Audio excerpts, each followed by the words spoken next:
This is the Tamobyke 1500W motorcycle-style electric bike, and it honestly surprised me when I first unboxed it. I wasn't fully sure what to expect, but seeing the frame up close, the fat tires, the retro meets modern design, I knew right away this was something a bit different from the average e-bike for getting around town or for just cruising open roads. Let me walk you through what it's actually like to use this bike, especially if you're either just getting into e-bikes or you want something with a bit more power for commuting, school, or even some off-road fun. The main thing that stands out is the way the Tamobyke looks and feels. Its motorcycle-inspired design really makes people take notice. I found myself getting a lot of glances riding this around, and a few people even stopped to ask about it. It has a solid carbon steel frame that looks and feels sturdy, with good build quality and careful details like accessory pockets and a large LCD display. The display is bright and easy to understand, which I think is a huge plus, especially for new riders.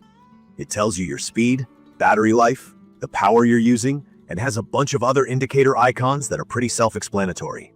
Let's talk about the ride. This thing is powered by a 1500W peak brushless motor, and you can really feel the difference when you hit the throttle. From my experience, the acceleration is quick, and it doesn't struggle up hills the way some smaller bikes do. I put it through some hill climbs around my neighborhood. Definitely nothing too serious, but it handled all of them without a problem, even with me carrying a backpack and some groceries. It has a top speed that can get up to 30 miles per hour, which to me is pretty wild for an e-bike. One thing I want to highlight here is the battery.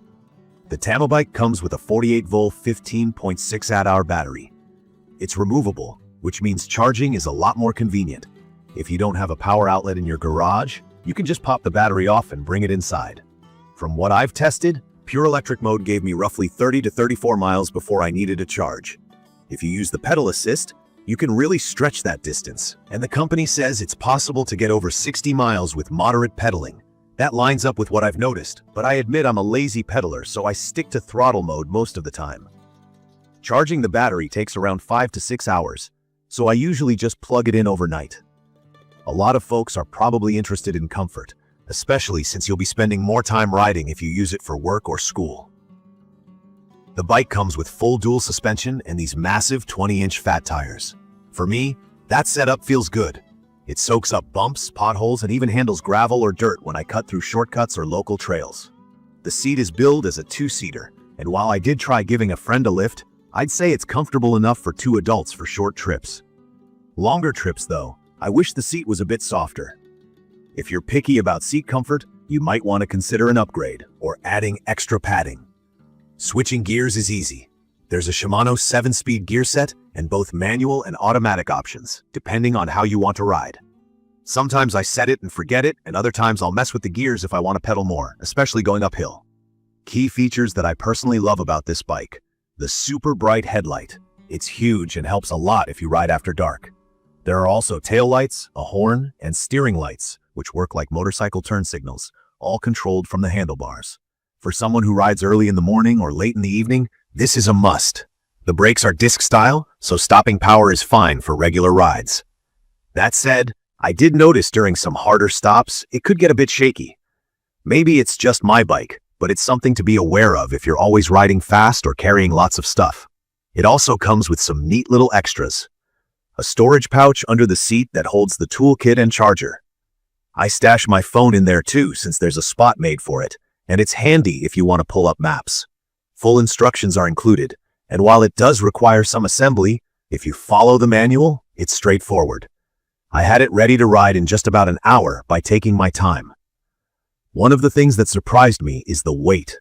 This bike isn't light. It comes in at close to 98 pounds because of the big frame, fat tires, and battery. It feels super stable, but I wouldn't want to carry it up a bunch of stairs or throw it in the back of a small car.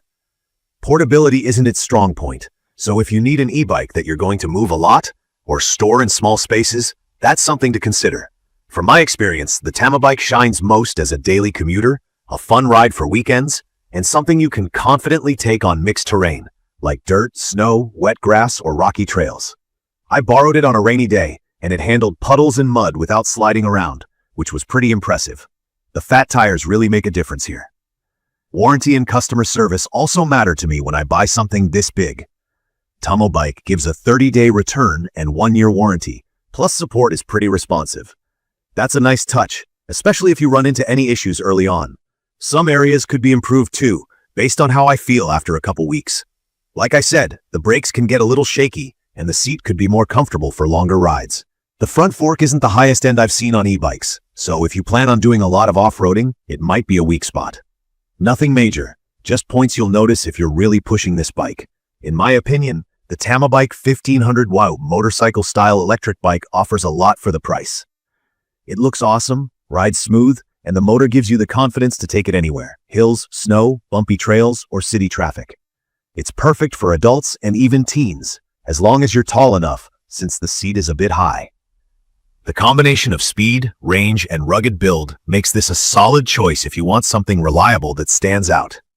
I'd recommend this for anyone looking for an upgrade over basic e-bikes, especially if you want the flexibility to commute during the week and then do something more adventurous on the weekends. If you're brand new to e-bikes, this one might feel intimidating at first just because of the weight and power, but after a day or two, you get used to it fast.